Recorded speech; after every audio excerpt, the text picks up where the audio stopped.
These days, Volvo does most of its business through its prestigious range of SUVs, but there was a time when the brand was synonymous with family estate cars.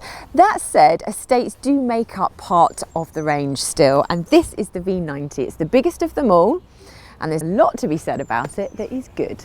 This Car Guru's UK video will examine how it performs as a family car and whether it's worthy of your money. But before we begin, please do subscribe to our YouTube channel for lots more car review videos. And remember to switch on notifications by hitting the bell icon. A big part of any Volvo's appeal is the way it looks. And it's fair to say that if you compare it to its conservatively styled rivals such as the Audi A6, BMW 5 Series Touring and the Mercedes E-Class Estate, it definitely stands out. The design is clean, modern and original with characterful touches such as the Thor's hammer headlights, which is Volvo's moniker for this T-shaped signature. Exactly what your V90 looks like will depend on which variant you choose, as each has its own visual character. This is the sportiest R Design model with gloss black exterior elements and bespoke 19-inch alloy wheels. Now, before we get up close and personal with the car, let's consider 5 things we need to know. The first one, being a Volvo, has to be safety. The Swedish manufacturer has become the yardstick that all others are measured against, and the V90 upholds this impressive reputation. It has scored the full 5 stars in the Euro NCAP crash tests, thanks to, in no small part, to its active and passive safety equipment. Number 2, it's not just safety equipment that's plentiful. Every V90 comes with standard equipment that includes keyless entry and start, a powered tailgate, automatic gearbox, automatic lights and wipers, heated leather seats, climate control, all-round parking sensors and a reversing camera. Number 3, electrification. Since the V90 went up for sale in 2017, there have been many engine changes to keep up with the ever-changing demands of buyers. And now if you buy one, it will be a hybrid of some description, be it petrol or diesel.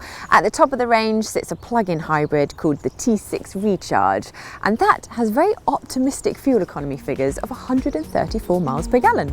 4, if you want your V90 with a hint of SUV flavour about it, then the cross-country version has you covered with all-wheel drive, beefier styling and a jacked-up suspension. That last element also makes the cross-country the plushest riding V90, and it's comfy enough to put most rivals to shame. Number 5, prices. They start at just over £41,000 for a B4 petrol in entry-level Momentum trim, and they rise to about £57,000 for the T6 plug-in hybrid in range-topping Inscription trim. Not cheap then, but it's competitive with its rivals. Let's jump straight to the most important part of any estate car, and that is the boot. In here we've got 560 litres, which is the same as the BMW 5 Series Touring and the Audi A6 Avant, but all 3 cars are way behind the whopping 640 litres offered by the Mercedes E-Class Estate. It's also quite shallow, however it's a good usable square space, and it's got this flip up piece here so you can put your shopping in and then it won't slide around. You also get split folding rear seats as standard for boosting your load space up to 1,526 litres, and the rear seats fold down to leave a perfectly flat and level load area. Space in the back is excellent, and the V90 is among its class leaders for space here. So there's loads of leg room, loads of headroom, and the middle seat is actually quite comfortable for a middle seat. So if you are carrying 3 people in the back, at least their bottoms will be comfortable. There's not really anywhere to put your legs and your feet, so you'd have to straddle this or share a footwell, and it's a little bit narrower than the rivals, so shoulder room's going to be a bit of a squeeze as well.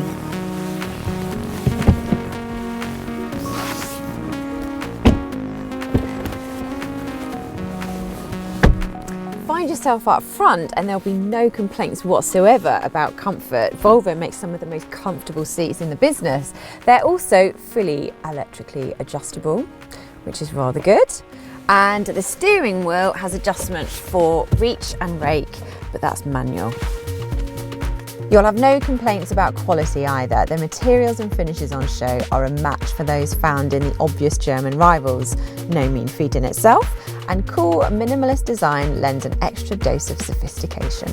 This minimalism does mean, however, that you have to operate the vast majority of the car's functions, including the aircon, via this 9-inch portrait-orientated screen. It looks good and it's crisp, however, it's a little bit tricky to use on the move and therefore can be a bit distracting.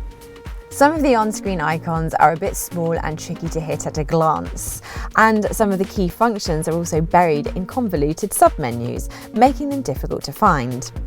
As standard, you get sat-nav, DAB radio, Bluetooth and voice control, but if you buy a used V90, it's likely that Apple CarPlay and Android Auto weren't included, and that does seem a bit stingy, so you have to hope the original buyer paid a little bit extra to add it as an option. If you factory order a brand new V90 now, you'll get an upgraded Google-based infotainment system that does include both functions.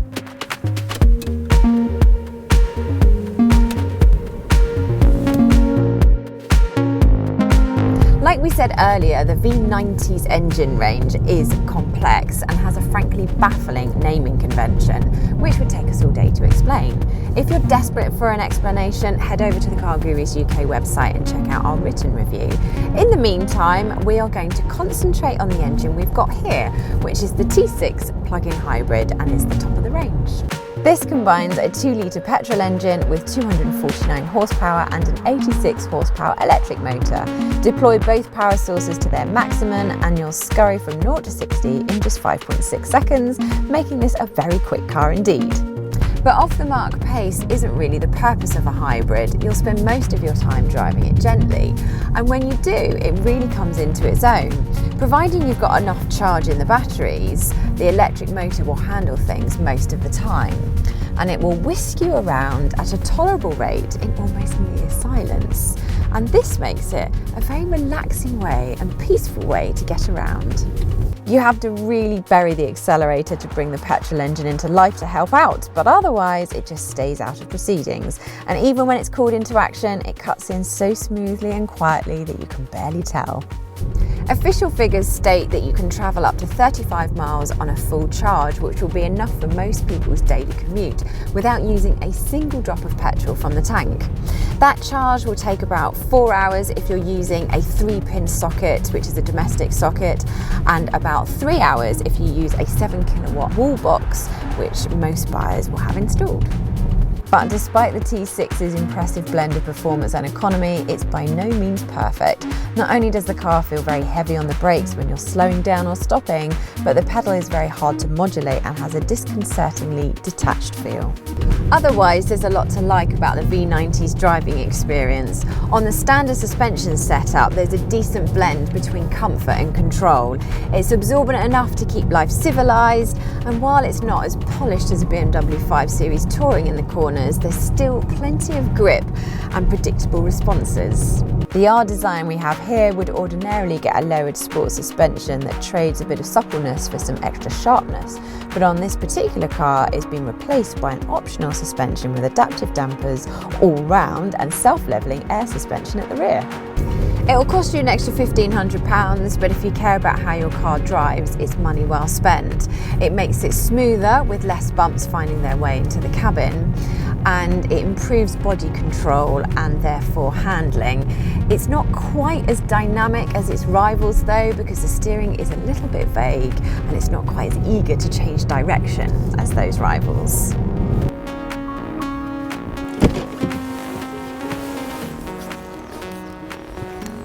If you're looking for a premium family estate car to be the last word in practicality, luxury and dynamic excellence, then the V90 probably isn't for you. That said, it does a very, very good job in every one of those areas. And in terms of individuality and style, it has its German rivals well and truly nailed.